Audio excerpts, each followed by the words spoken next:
obrigada pelas palavras carinhosas. Bom dia a todos. Uma alegria estar aqui. A gente se sente em casa sempre que vem aqui, não é? E como a gente trabalha junto, o Mauro sabe disso. E esse é o mais importante, né? Que nós estejamos cada vez mais interligados, independente da casa, porque a gente estuda a doutrina. E é onde a doutrina está, lá estaremos. Então, nós pedimos a Deus, a Jesus, que realmente nos inspire nesse momento para trabalhar esse tema tão importante, tão necessário, principalmente nos dias de hoje, que a gente tem visto uma onda de pessimismo, uma onda de tristeza. E brilha a vossa luz, nos lembra que essa luz está lá dentro de nós e que a gente precisa buscar forças nos momentos mais difíceis para que ela brilhe, mas que ela está dentro de nós, sem dúvida está. E esse é um convite que Jesus vem nos fazendo há muito tempo. De tal modo brilha a vossa luz diante dos homens, que eles vejam as vossas boas obras e glorifiquem a vosso Pai que está nos céus.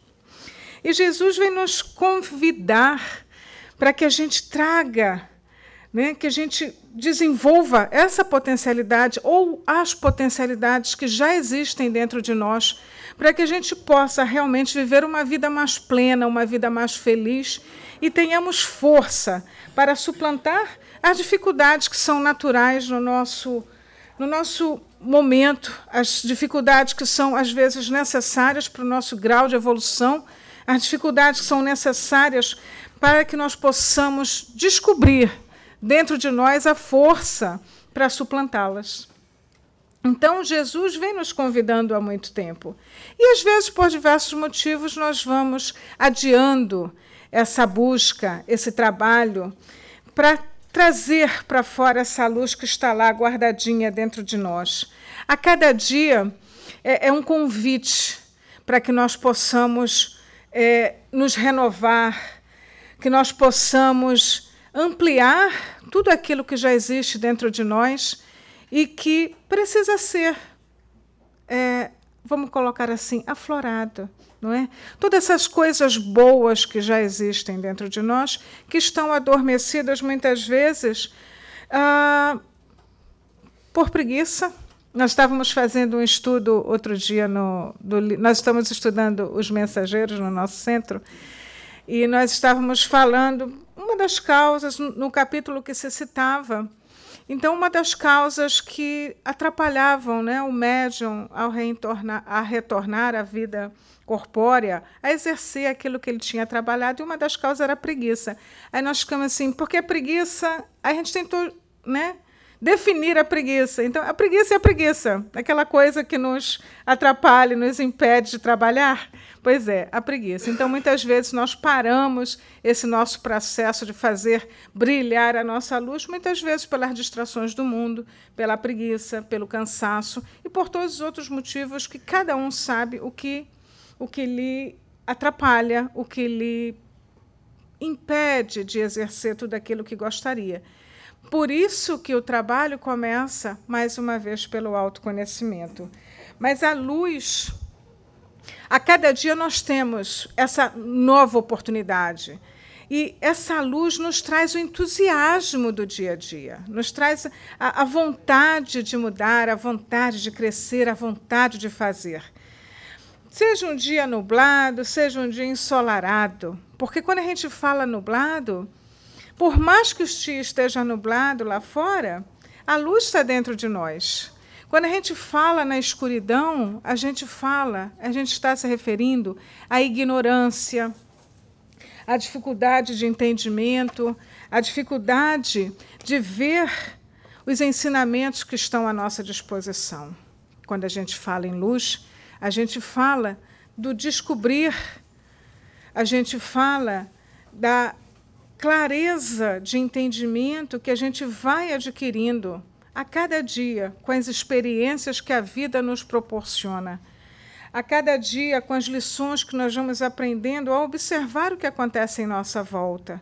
Porque, às vezes, as coisas não acontecem especificamente com a gente, mas a gente aprende com o que acontece com o nosso próximo. As lições vêm de todas as direções, vêm de toda parte e através de todos aqueles com quem nós convivemos, seja em casa, seja no trabalho, seja até aquela pessoa que às vezes a gente cruza na rua e a gente vê uma atitude que nos surpreende. E mais adiante a gente vai ver uma atitude dessa, de que se a gente estivesse observando, nós veríamos como isso contribui para a nossa autoiluminação. Então, fazer brilhar a nossa luz, além de buscar as potencialidades que já estão dentro de nós, é também trabalhar aquelas dificuldades que existem ainda dentro de nós.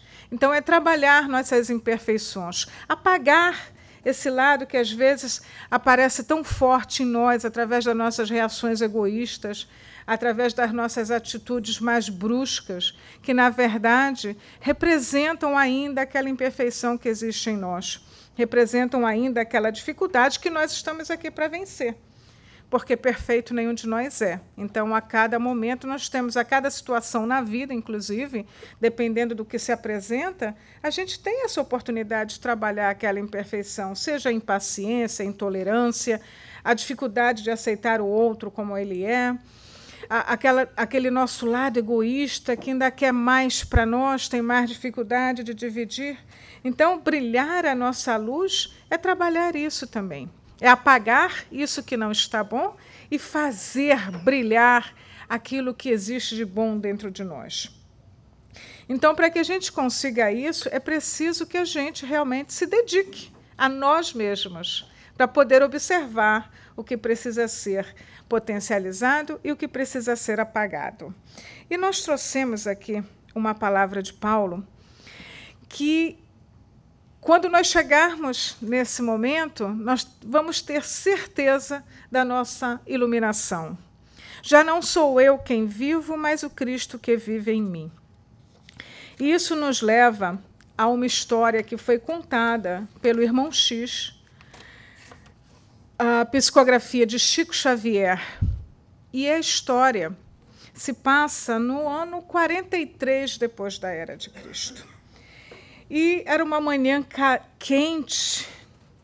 Bem cedo ainda, sai uma jovem de casa completamente angustiada. A mãe estava doente e ela, a pretexto de buscar água limpa para a mãe, sai de casa dando essa desculpa. Mas, na verdade, ela estava saindo de casa porque ela estava passando por grandes tormentos interiores.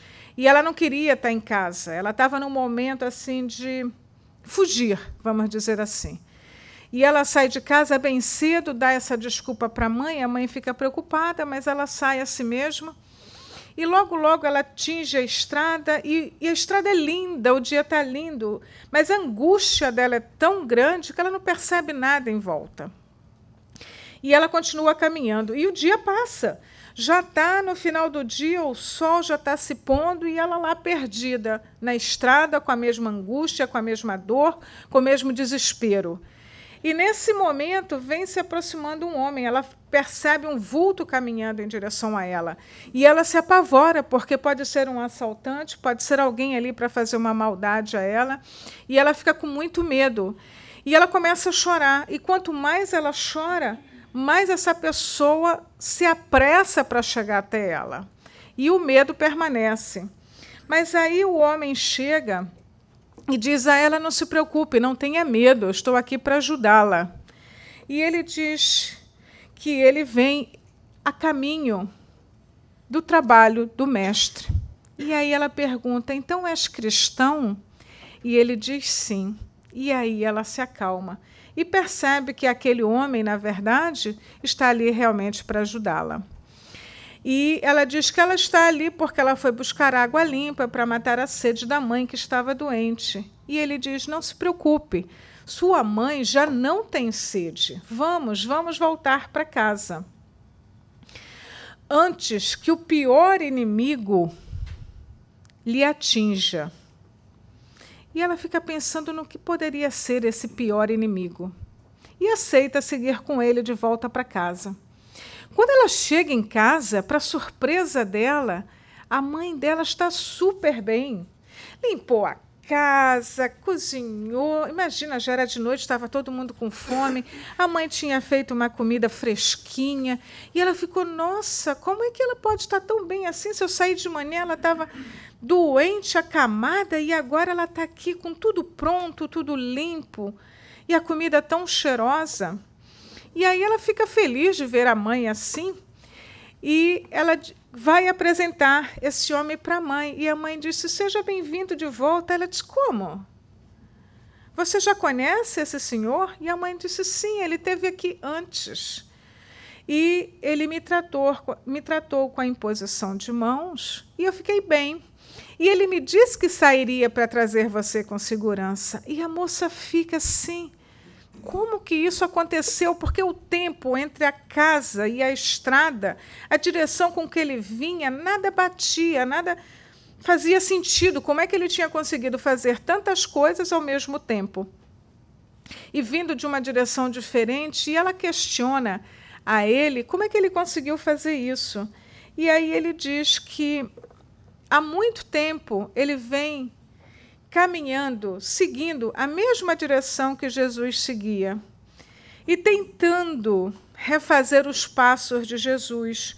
E o que ele percebia é que havia momentos que ele não apenas seguia Jesus, mas ele exercia ou fazia a mesma coisa que Jesus fazia.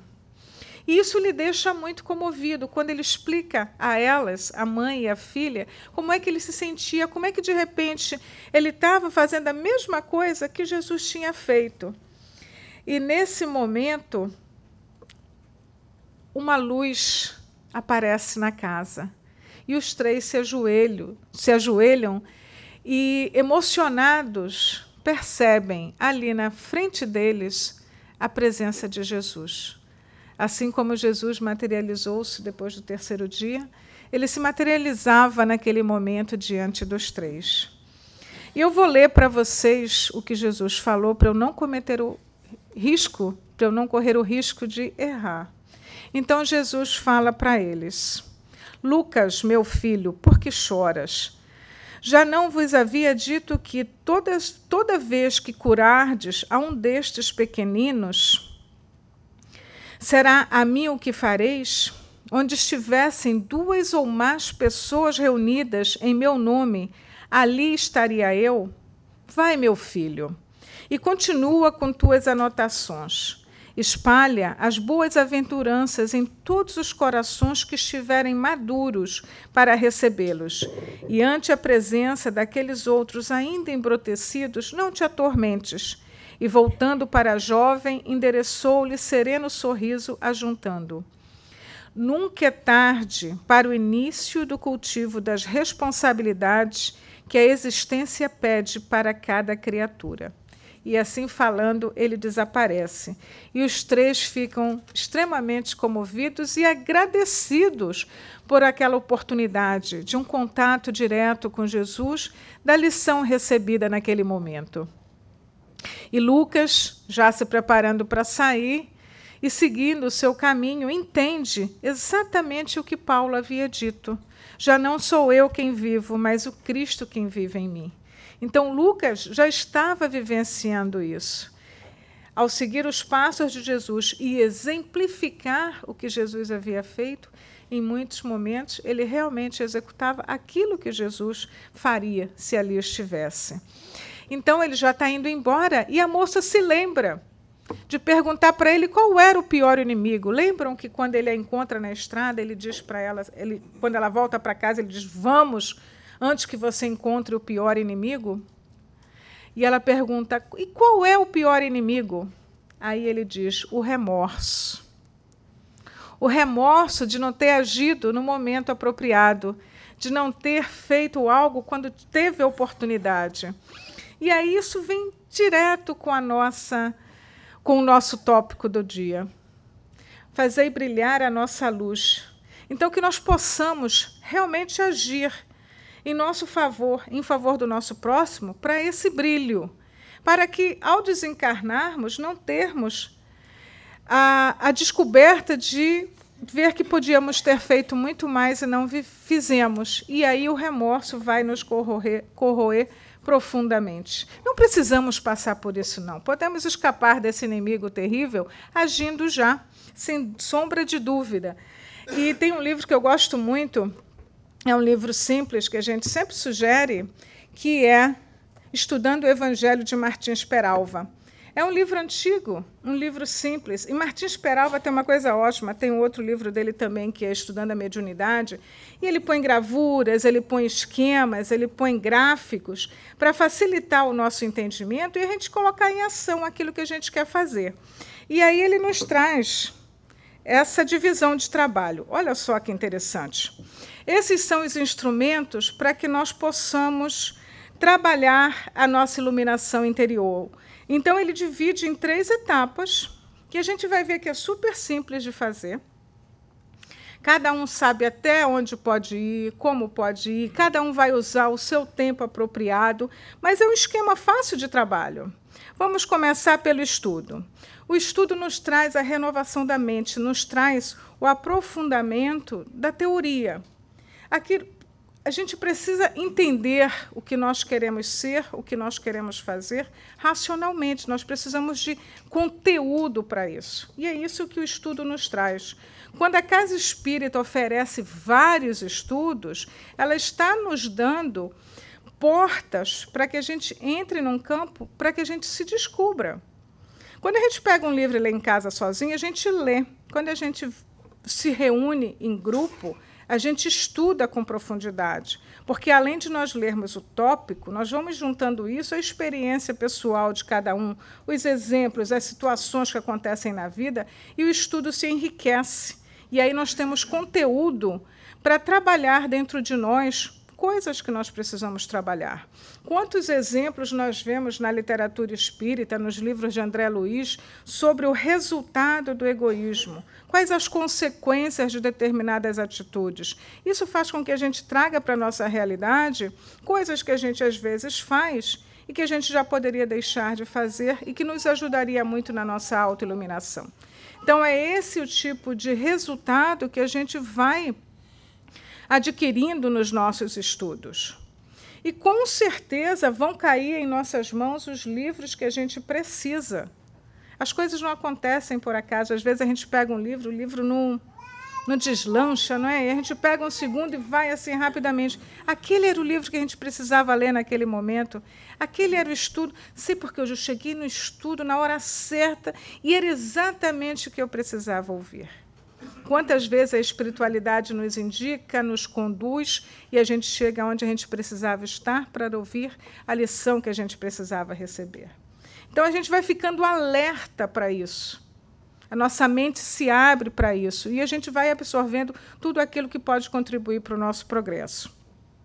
E aí, o segundo passo é a meditação, que seria, na realidade, o nosso momento de aquietar, de acalmar, e deixar fluir o nosso pensamento para melhor nós nos conectarmos com o alto. Todos nós temos as bênçãos, o apoio oferecido pela espiritualidade. É que, às vezes, a nossa mente está tão embaralhada, nós estamos tão acelerados ou preocupados com as nossas dificuldades do dia a dia, das nossas necessidades materiais, e a gente não percebe essa ajuda chegando. Então, no momento que a gente para e acalma, a gente consegue perceber com mais clareza o auxílio. E, com certeza, depois disso, as nossas escolhas serão mais acertadas, porque elas estão baseadas no nosso estudo, na nossa calma e com o apoio da espiritualidade que a gente agora consegue perceber. Tem uma palestra de Haroldo Dutra Dias que ele fala isso com bastante clareza. Ele diz assim: todos nós, não existe privilegiados diante do Pai. Todos concordamos com isso, certo? Todos nós somos atendidos por Deus na mesma proporção. Por que alguns dizem assim, mas um é mais privilegiado que outro, um recebe mais do que outro? Não existe, essa certeza nós podemos ter. Não existe privilegiado diante do Pai. O que acontece é o seguinte, uns estão mais conectados e conseguem absorver esses benefícios com maior intensidade do que outros, aqueles que estão totalmente distraídos no mundo. Um grande exemplo disso é na hora do passe.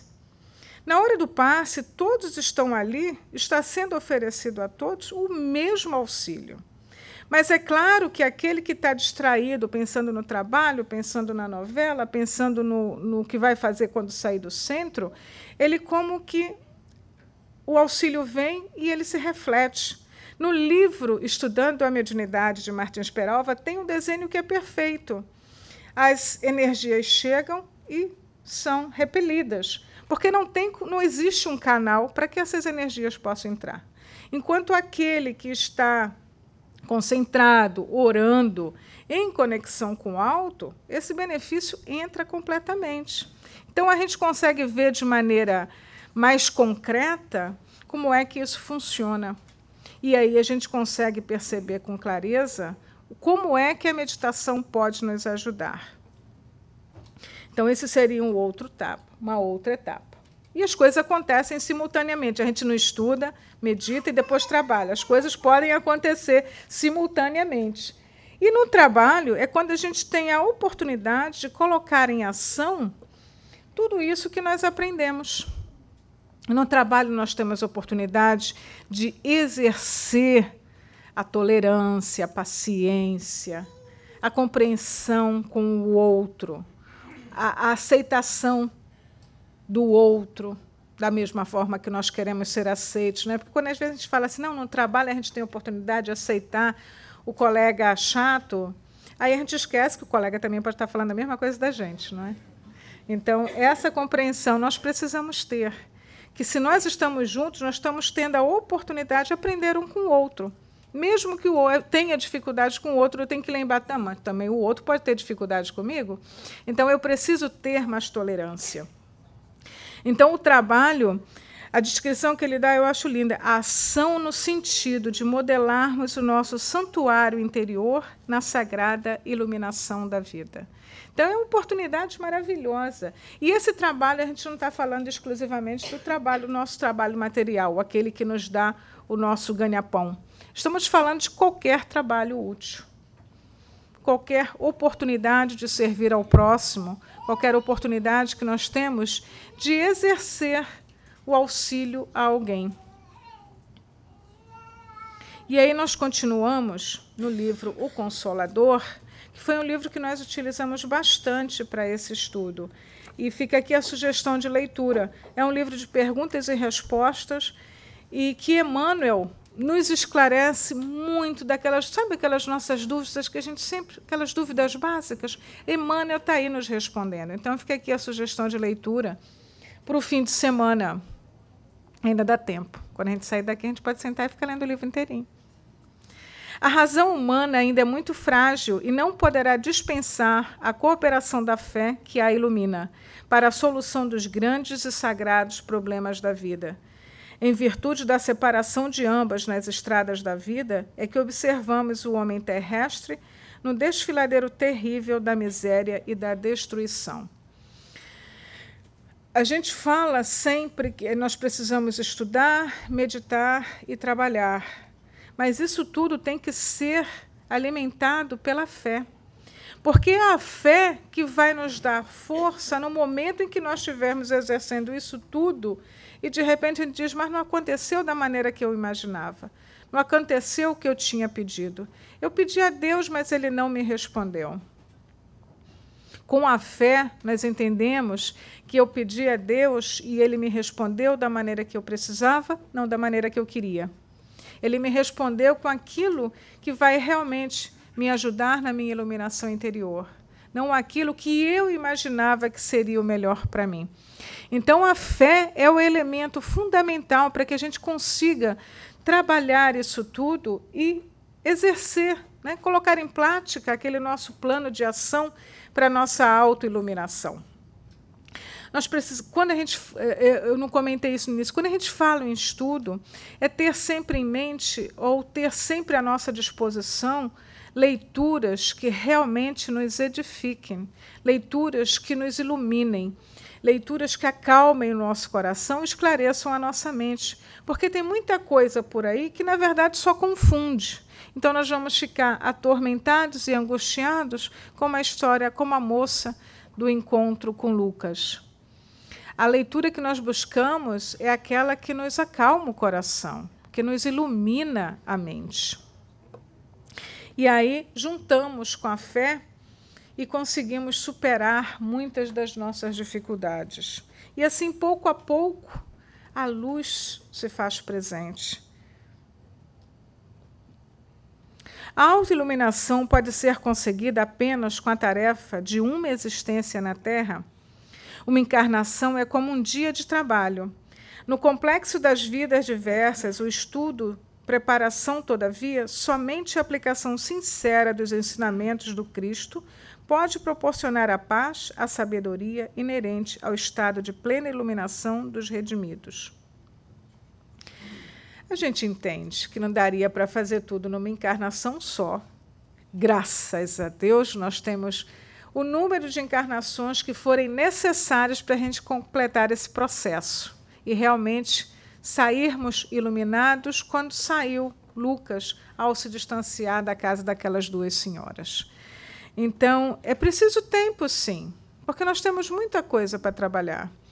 E Deus tem paciência conosco, e graças a Deus nós temos várias oportunidades. Deus não desiste da gente, nosso anjo da guarda não desiste da gente. E essa certeza que nós estamos sempre sendo ajudados, nos dá força naqueles momentos que a gente cai.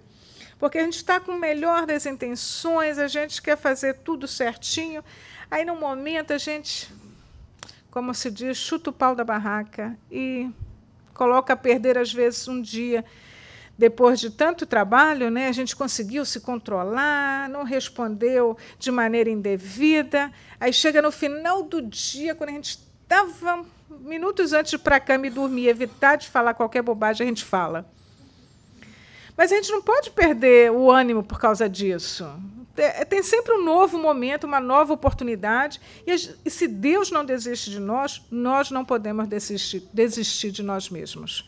As oportunidades estão aí para serem aproveitadas, serem utilizadas. Se a gente tropeçou, é com esse tropeço que a gente vai, no dia seguinte, recomeçar e lembrar. Não, tropecei ontem.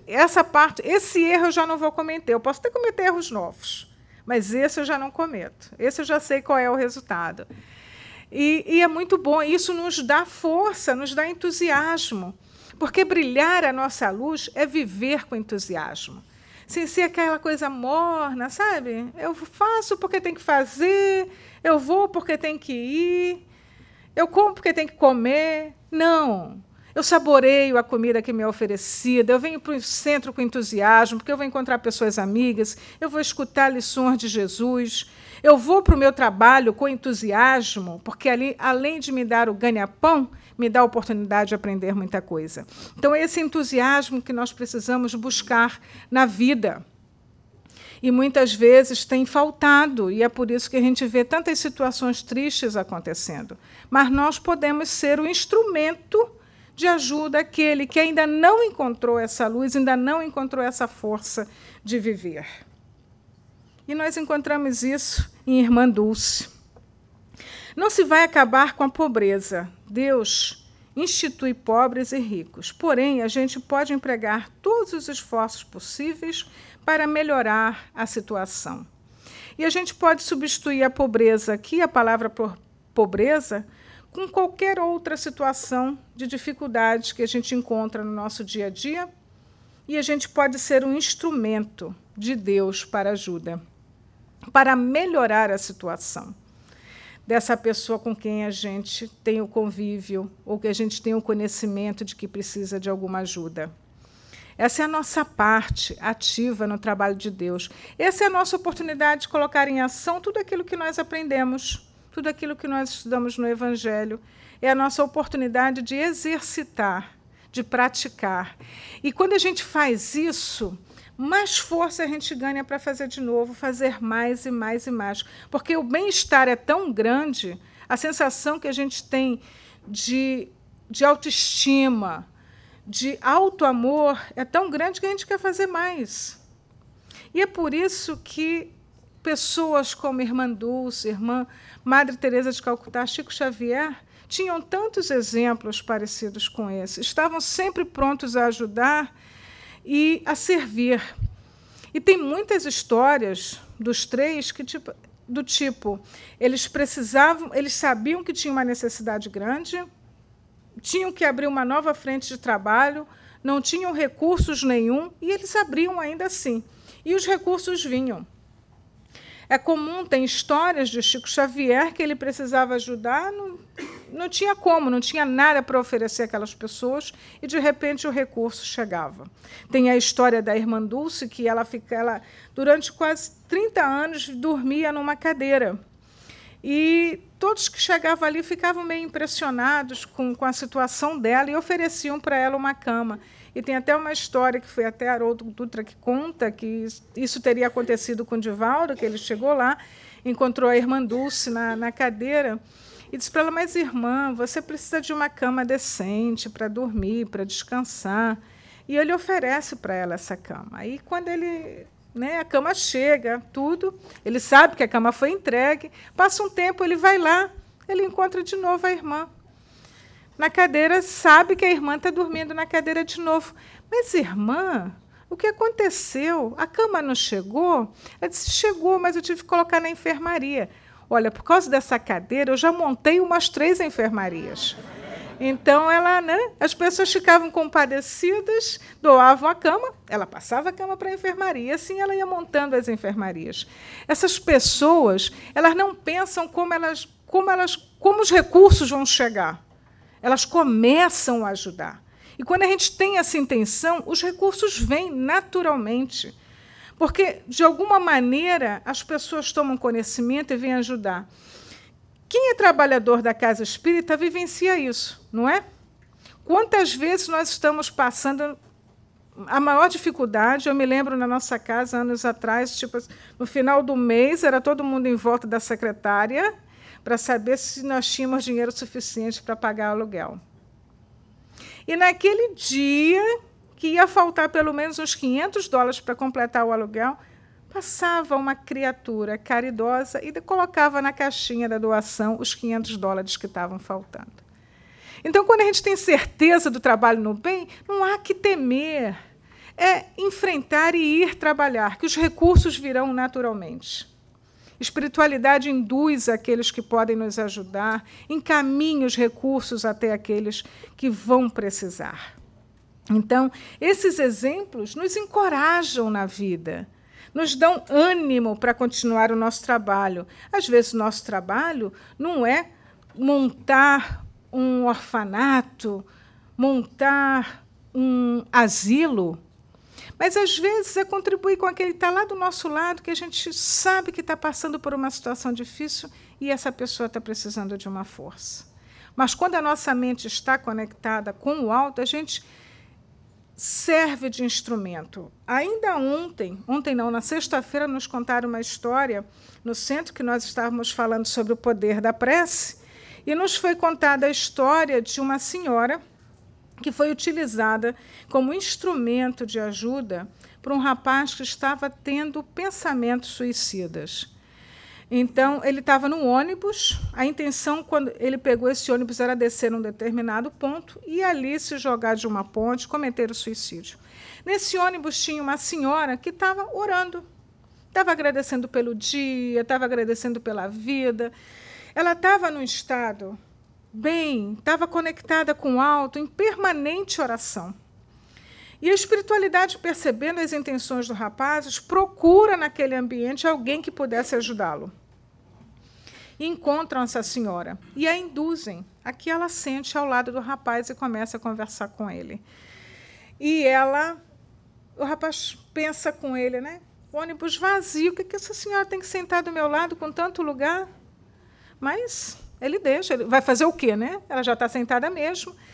E ela começa a conversar e fala da vida, e fala de tudo. Aí ela convida para ele para tomar um café. Diz que eu vou descer aqui, vamos tomar um café juntos? E o rapaz, já tocado pelas vibrações do bem, concorda, desce com ela, vão tomar um café. E continuam conversando. E ele diz para ela as angústias que ele está passando. E ela o convida a ir ao centro espírita. Ele começa a frequentar o centro espírita. E anos se passam, ele se torna trabalhador da casa, e anos se passam, e um dia ele conta numa palestra a situação pela qual ele passou. Que naquele dia, naquele momento, a intenção dele era cometer o suicídio. E aquela senhora, de uma maneira maravilhosa, entrou na vida dele e modificou completamente a atitude mental dele e a atitude dele diante da vida. Então, a gente nunca sabe quando nós podemos ser utilizados como instrumentos do bem. É por isso que o estudo se faz necessário, a meditação se faz necessária, e o trabalho do bem se faz necessário para que a nossa mente esteja sempre saudável. É claro que nós entendemos que nós não estaremos nesse nível de equilíbrio 7 dias por semana, 24 horas por dia. Mas quanto mais consciência nós temos disso, mais frequente isso é. Se antes nós caíamos 10 vezes durante o dia, a tendência é nós cairmos 5, 3, 2, até o momento que nós vamos estar com a mente em equilíbrio, que vamos estar prontos para servir a qualquer momento. Agora, por que razão o homem da Terra tem sido tão lento na solução do problema do seu conhecimento próprio? E Emmanuel responde: isso é explicável. Somente agora a alma humana poderá ensimesmar-se o bastante para compreender as necessidades e os escaninhos da sua personalidade espiritual. Nós estivemos muito envolvidos com o nosso trabalho material, com as nossas conquistas, com as nossas lutas, e deixamos passar tempo e não nos dedicamos a nós mesmos. Mas a gente percebe que todo mundo está envolvido nisso. Não é só a doutrina espírita que fala da nossa necessidade do autoconhecimento.